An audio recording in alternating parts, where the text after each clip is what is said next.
जानकी दास का बेटा महेश शहर में नौकरी करता था। वो अपनी बहू सुमन के साथ गांव में रहते थे। महेश की शादी को 1 साल हुआ था। शादी के तुरंत बाद ही महेश को काम मिल गया तो उसे शहर जाना पड़ा।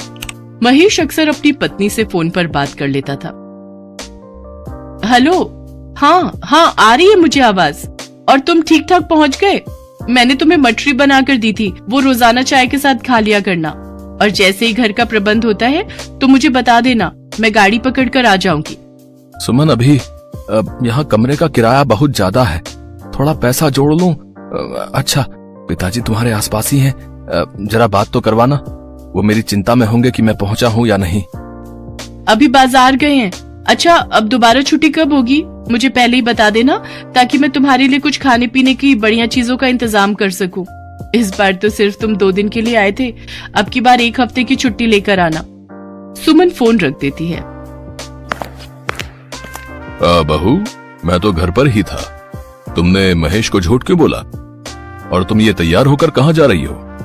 अपने काम से काम रखो, बाजार जा रही हूँ सब्जी लेने। शाम की रोटी का इंतजाम करना है या नहीं?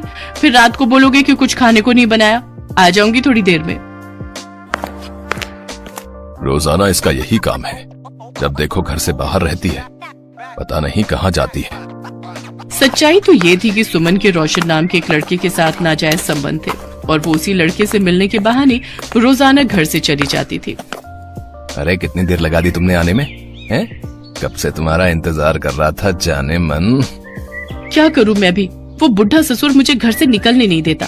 ऊपर से महेश भी बार बार फोन करता रहता है। उसने भी मेरी जिंदगी खराब की हुई है। पता नहीं कहां से इन गरीब भिखारियों के घर शादी हो गई है। जब देखो हर चीज को तरसती रहती हूँ। पता नहीं इन लोगों से कब पीछा छूटेगा। मुझे लगता था इन लोगों के पास कुछ होगा, इसीलिए मैंने मामी को इनसे शादी के लिए हाँ कह दी थी। पर ये लोग तो बिल्कुल भिखारी हैं, इनके पास कुछ भी नहीं है। अरे तो कोई बात नहीं, तुम्हारी सारी कमी मैं पूरी कर दूंगा। ये देखो, मैं तुम्हारे लिए शहर से क्या लाया हूँ। अरे वाह, ये तो बहुत सुंदर है। इतना सुंदर हार तो मैंने कभी भी नहीं देखा। अच्छा, तो पहन कर दिखाओ। अब तो रोजाना ही ऐसा होने लगा। सुमन अब बहुत ज्यादा खुल गई थी। वो अक्सर ही घर से बाहर रहती थी। महेश फोन करता तो भी वो फोन काट देती। एक दिन जानकी दास घर पर नहीं था। सुमन ने रोशन को पीछे से घर बुला लिया। आज तुम्हारा बुढ़ा ससुर घर पर नहीं है क्या? कहाँ भेज दिया उसे? कहीं ऊपर तो नहीं भेज दिया है? इतनी अच्छी किस्मत नहीं है मेरी। अपने भाई से मिलने गए हैं, बोल रहे थे शाम तक लौटेंगे, इसलिए मैंने सोचा कि आज तुम्हें ही घर पर बुला लेती हूँ। इससे अच्छा मौका और नहीं मिलेगा। चलो फिर बोतल खोलते हैं, मैं मुर्गा भी लाया हूँ। मैंने कब से मुर्गा नहीं खाया, मेरे तो मुंह में पानी आ रहा है। तुम बैठो, मैं अभी ग्लास और प्लेट लेकर आती हूँ। रोशन और सुमन उस दिन खूब शराब पीते हैं। दोनों नशे की हालत में बिस्तर पर लेटे हुए थे। तभी जानकी दास आ जाता है और दोनों को उस हालत में पकड़ लेता है। ये सब क्या हो रहा है सुमन बहू? तुम महेश की पीठ पीछे ये सब कर्म कर रही हो, तुम्हें शर्म नहीं आती? तुम शादीशुदा औरत होकर एक पराये मर्द के साथ इस हालत में। इस लड़के को कहो अभी निकल जाए इस घर से, वरना मुझसे बुरा कोई नहीं होगा। मैं नहीं चाहता इस 4 दीवारी के बाहर कोई बात जाए, नहीं तो मेरे बेटे की कितनी बदनामी होगी ये तुम नहीं जानती हो। बेचारा मेरा बच्चा शहर में खून पसीना बहाकर मेहनत करके 4 रोटी के लिए पैसे कमा रहा है, और तुम यहाँ उसकी पीठ पीछे। छी, मुझे तो शर्म आती है। रोशन वहाँ से चुपचाप चला जाता है। मुझे माफ कर दो बाबूजी, मैं अब ऐसा नहीं करूँगी। मैं वादा करती हूँ, मुझसे गलती हो गई। आप महेश को कुछ मत बताना, मैं उस लड़के से कभी नहीं मिलूंगी। सुमन जानकी दास से माफी मांगती है। अपने घर की बदनामी ना हो, इस डर से जानकी दास चुप हो जाता है। एक दिन महेश अचानक घर आता है। जानकी दास उस समय बाजार से कुछ सामान लेने गए हुए थे। सुमन महेश को देखकर रोने लगती है। क्या हुआ सुमन, तुमने मुझे अचानक फोन करके क्यों बुलाया? महेश, मुझे तुमसे बहुत जरूरी बात करनी है। इतना कहकर सुमन महेश को कुछ बताने लगी, जिसे सुन महेश गुस्से से भर जाता है।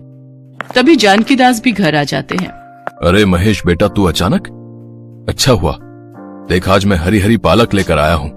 तुझे पालक का साग अच्छा लगता है ना? बहू, आज इसके लिए पालक का साग बनाना। और कितना झूठ बोलोगे पिताजी, मुझे सब सच पता चल गया है। सुमन ने मुझे सारी सच्चाई बता दी है। मैं कुछ समझा नहीं बेटा, कौन सी सच्चाई?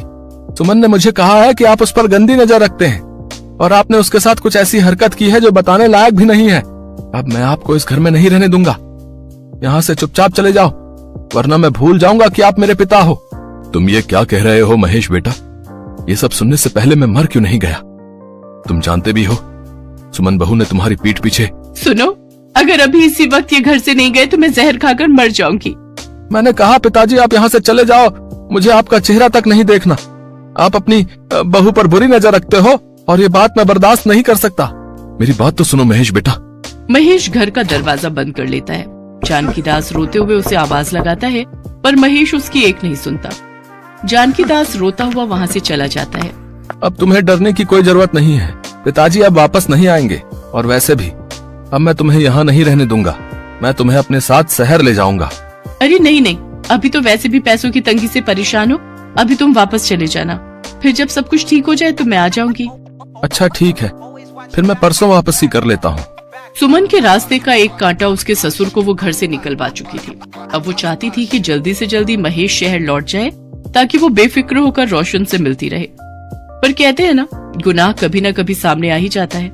महेश को एक दिन बाद वापस जाना था। सुमन नहाने के लिए गई हुई थी। अचानक उसके मोबाइल पर रोशन का फोन बजने लगता है। सुमन तुम्हारे मोबाइल पर किसी रोशन का फोन आ रहा है। सुमन, अरे सुमन, अरे 2-3 बार फोन आ गया है, कोई जरूरी फोन तो नहीं? अरे रोशन नाम का तो कोई नहीं है, एक बार उठाकर देखता हूँ, क्या पता सुमन के मायके से कोई हो। महेश फोन उठाकर अभी हेलो कहने ही वाला था कि पीछे से रमेश बोल पड़ता है। क्या बात है सुमन, मैं कितनी देर से तुम्हें फोन मिला रहा हूँ। जब से तुम्हारे बुढ़े ससुर ने मुझे देखा है तब से तुमने मुझसे मिलना ही बंद कर दिया। अरे उस बुढ़े को मार कर फेंक क्यों नहीं देती? और तुम कह रही थी कि तुमने अपने पति महेश को बुलाया है। अरे कुछ तो खबर देती, तुमसे मिले बिना मुझे चैन नहीं पड़ रहा है। मुझे तुमसे आज ही मिलना है, अब मैं तुम्हारे बिना नहीं रह सकता। तुम आज शाम को ही मुझसे मिलने आ रही हो बस। रोशन जैसे ही फोन रखता है, महेश थोड़ी देर के लिए सदमे में आ जाता है। उसने वो सब अपने कानों से सुन लिया था जिसके ऊपर वो कभी भी यकीन नहीं करना चाहता था। तुम आवाज लगा रहे थे, किसका फोन था? तुम्हारे आशिक रोशन का। क्यों, घबरा क्यों गई सुमन? मुझे सारी सच्चाई पता चल चुकी है। मैंने तुम्हारे कहने पर अपने पिता को घर से बाहर निकाल दिया। मैं तुम्हें अब इस घर में नहीं रहने दूंगा।